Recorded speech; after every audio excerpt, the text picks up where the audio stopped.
ki sensin oğlum.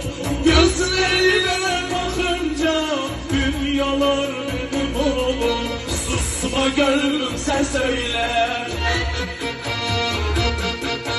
Haydi gidelim söyle.